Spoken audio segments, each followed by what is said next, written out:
Estimados maestros, qué gusto poder estar esta mañana con ustedes.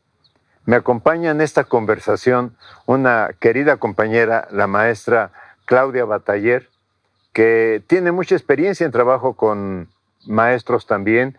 De hecho, ha estado en algún tiempo en lo que en su momento fue la Dirección General de Educación Superior para Maestros, hoy de GESUM. Y es un placer poder compartir con ella para poder conversar sobre un tema que es muy complejo, pero que seguramente está despertando mucho interés en el trabajo que tenemos que hacer en adelante en el plan de estudios, que es la evaluación formativa. Claudia, buenos días, espero que estemos muy bien. Ay, muchas gracias, Ángel, por la invitación. La verdad es que me da mucho gusto poder compartir contigo algunas ideas y algunos comentarios sobre lo que tiene que ver con evaluación formativa, que es el tema que nos reúne el día de hoy aquí. ¿Qué significa que los maestros tengamos que enfrentar la tarea de evaluación formativa ahora como actividad principal en las tareas dentro del marco de la complejidad de tareas de evaluación? Pero ¿a qué nos vamos a enfrentar? ¿Qué problemas vamos a tener cuando intentemos realizar la evaluación formativa? ¿Cómo lo ves, Claudia? No, pues lo veo, parece que es un tema que se ha comentado mucho, que los maestros conocen, que identificamos, pero que en el momento en que lo vemos ya como un apartado protagónico del nuevo modelo educativo, pues entonces ahí es donde tenemos que ver realmente cuáles son sus alcances, cuáles son sus limitaciones y qué dificultades va a presentar la implementación que se haga con él, ¿no? Entonces yo creo que sí hay que pensarlo en voz alta, comentarlo, y seguramente lo que comentaremos aquí, lo que digamos aquí, pues va a ser también pensado y sentido por los maestros. Sí, un problema que veo es que necesitamos empezar a diferenciar las fases del plan de estudios, porque no se puede hacer la evaluación formativa igual en la fase 2, en la fase 3, en la fase 4 y 5 o en la fase 6 del sistema educativo. No sé si tengas alguna reflexión que ayude a los maestros a decir, a ver,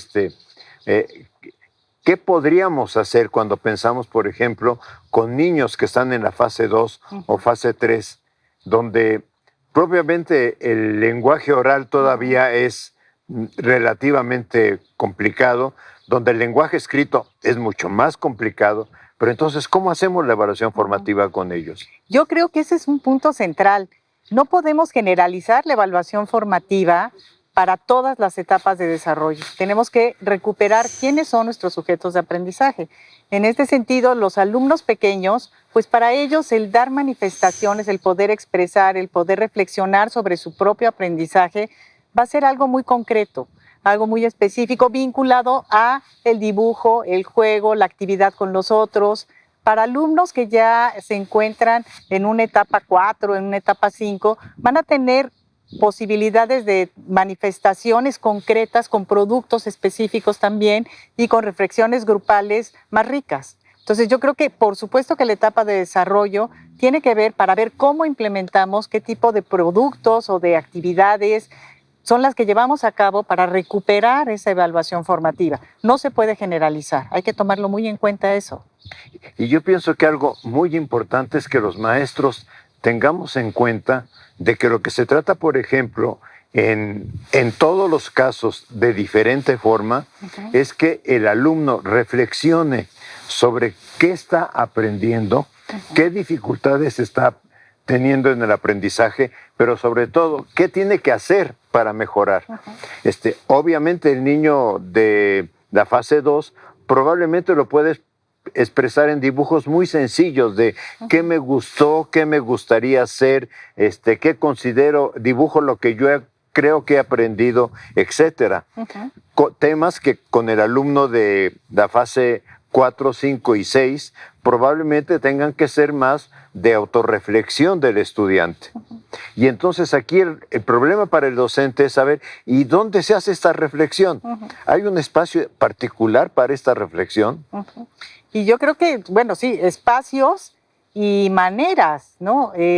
Los espacios no se pueden establecer. Si estamos hablando de que la evaluación formativa va junto con el proceso que implica regulación y autorregulación para el niño, no se pueden establecer concretamente algunos espacios ni vincularlos con los ejercicios de examen, sino que tienen que ser mirados de otra manera, ¿no? Tienen que ser pensados también por el maestro, pero también por los mismos alumnos.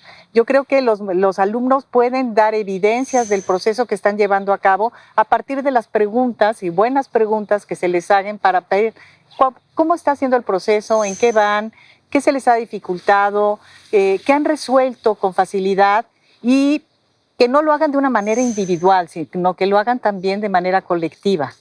En este sentido, no solamente se trata de la reflexión del niño en un momento dado, sino de la reflexión con los otros. Y a lo mejor el mismo maestro puede ir seleccionando en qué momento es prudente hacer un alto en el camino, mirar y decir cómo vamos, hasta dónde vamos, qué es necesario mejorar, escuchando a los alumnos y también estableciendo él mismo su voz. Y eso me lleva a la necesidad de que él mismo también haga constantemente un acto de reflexión, de autorreflexión.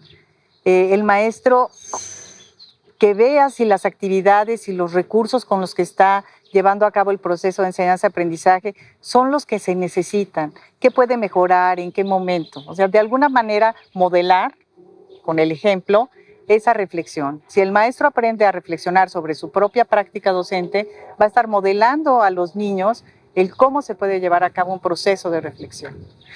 Entiendo que lo que me estás diciendo, que es muy importante, es no hay, digamos, en la planeación didáctica que uno pueda decir, la evaluación formativa va a aparecer en la hora 35 Exacto. o en el minuto 35, etcétera, sino que el maestro tiene que tener mucha sensibilidad para ir viendo cómo va su grupo trabajando, en qué se está comprometiendo y también qué cosas su grupo no está pudiendo realizar.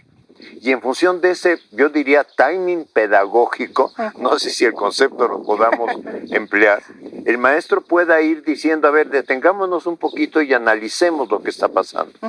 Pero también podría ser algo, sobre todo ya en la fase 3 en adelante y mucho más importante en la fase 5, donde el maestro utilice el examen también como un instrumento de retroalimentación.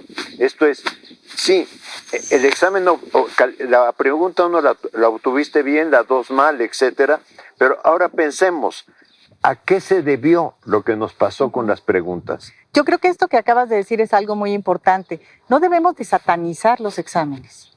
El hablar de evaluación formativa quiere decir utilizar todos los recursos al alcance para poder acompañar el proceso de aprendizaje. Y también tenemos la obligación de formar a los alumnos en poder resolver diferentes tipos de ejercicios y de exámenes para que puedan afrontar el mundo de hoy. O sea, es importante, de acuerdo a la etapa de desarrollo, no le vas a poner a un niño de la fase 3 a que resuelva un examen estandarizado, ¿verdad? Pero a lo mejor alumnos ya de fases superiores sí deben de conocer esos instrumentos, saber cómo manejarlos, acompañarlos en que sepan responderlos. Y puede formar la retroalimentación de ese tipo de pruebas, podrían formar parte de la evaluación formativa. El cómo reflexiono contigo, qué te hizo sentir, inclusive el miedo que se le tiene al examen, se podría acompañar y podríamos formar para ir reduciendo ese tipo de actitudes y de emociones que se tienen cuando se enfrentan hacia pruebas o hacia retos que implican a lo mejor mayor formalidad, ¿no? Yo pienso que le estamos dando un tip muy importante a maestros y maestras. Esto es, la evaluación formativa solamente puede existir si el alumno se compromete a hacer una reflexión. Claro que para que el alumno se comprometa a hacer una reflexión sobre su aprendizaje, requerimos también que el maestro tenga la disposición a reflexionar, tenga la disposición a saber que a veces propusimos una actividad y no funcionó, y de alguna forma el no funcionó significa ¿y qué otras cosas podemos hacer? ¿O qué cosas podemos hacer con determinado alumno en virtud de que estamos viendo que no está avanzando al ritmo que nosotros quisiéramos. Pero tiene otro tema importante, que es la evaluación formativa. Mira el proceso, no mira tanto el resultado. Exacto. Sí, eso es algo muy importante. Vide Tardif, una de las cuestiones que ha escrito relacionadas con la educación, es que deberíamos de contemplarla no como una fotografía estática, sino como un video. Y esto se refiere a lo que tú mencionas de proceso.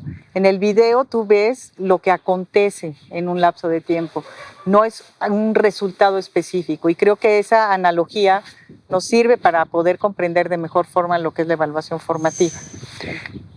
Y ahora tenemos un problema, o un problemota muy grande, porque resulta que conforme avanzó la escolaridad, el niño fue aprendiendo que lo más importante en la escuela era llegar con una buena calificación a la casa. El número. El número. Y aunque hagamos rúbricas, aunque hagamos cualquier otro instrumento, al final todo lo traducimos a, bueno, ¿y cuánto me saqué? Y le enseñamos al niño desde preescolar que hay estrellitas para la frente. Y luego le vamos enseñando de alguna manera durante toda su escolaridad, tú obtienes un número y ese número te dice que es buen alumno o que eres mal alumno. Y los padres de familia y los medios de comunicación y las asociaciones civiles están esperando, parece que de la escuela que dé más números y mejores números, que preocuparse por qué procesos de aprendizaje tienen sus niños. Totalmente, existe esta mentalidad numérica. Alumnos de 6 y de 7 están en peligro, ¿no? Alumnos de 8, 9 y 10, entonces pueden ser considerados como buenos alumnos. Entonces, eso es una perversión, porque acabas preocupándote por si vas a tener 8, 9 o 10, ya no por cómo estás aprendiendo o qué estás aprendiendo, sino el número. Pero no solamente es el alumno, que el alumno en el momento en que ya identifica el papel que tiene el número y la calificación, te pregunta, ¿y cuánto me saqué? ¿Y esto cuánto va a valer? Esto cuenta para la calificación. Desde chiquititos ya empiezan a entrar en esta dinámica, pero no solamente el alumno, sino también el maestro. ¿De qué manera voy a traducir en un número lo que estoy viendo en este alumno o alumna? ¿En qué momento voy a decir, lo voy a traducir en qué? ¿En un 8, en un 9 o realmente va a tener un 10? ¿O quiénes van a ser mis alumnos que tengan un 10? Esta equivalencia entre un aspecto tan formativo, tan importante y tan socializado, relacionado con números, pues cuesta mucho trabajo, ¿no? Entonces, y la sociedad también, los padres de familia es, ¿en qué momento te sacaste 9, 10? Vamos a dar recompensa, vamos al cine, vamos a tener tal premio, ¿no? Y ¿en qué momento realmente no? Me temo que no vas a poder salir a jugar el día de hoy. ¿No? Vamos a ver si la calificación empieza a mejorar y entonces hablaremos de permisos y salidas.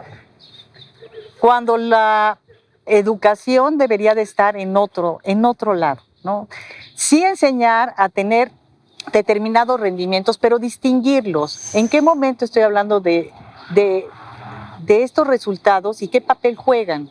Inclusive enseñarles a perder los miedos ante los resultados, ¿no? Entonces, yo creo que son temas que hay que reflexionar, que hay que poner en la mesa y que deben de estar presentes en esta autonomía que se le está dando el maestro para la toma de decisiones en el proceso que él está conduciendo, ¿no? Sí, yo creo que esto es fundamental. O sea, necesitamos que cambie el maestro, pero también necesitamos que cambie el alumno. O sea, que el alumno diga, voy a la escuela a aprender, no voy a obtener una calificación. Pero el otro problema que tiene la escuela es que también necesitamos que los padres de familia, que los medios de comunicación, que la sociedad amplia esté preguntándose, y ahora en nuestras escuelas, ¿qué están aprendiendo los niños? Claudia, creo que ha sido una conversación maravillosa. Espero que para nuestros compañeros maestros y maestras tenga alguna utilidad. Nos da mucho gusto, me da gusto saludarte, pero nos da mucho gusto saludar a los maestros y maestras por este medio. Claro que sí, y una invitación a seguir pensando sobre este tema. Muchas gracias.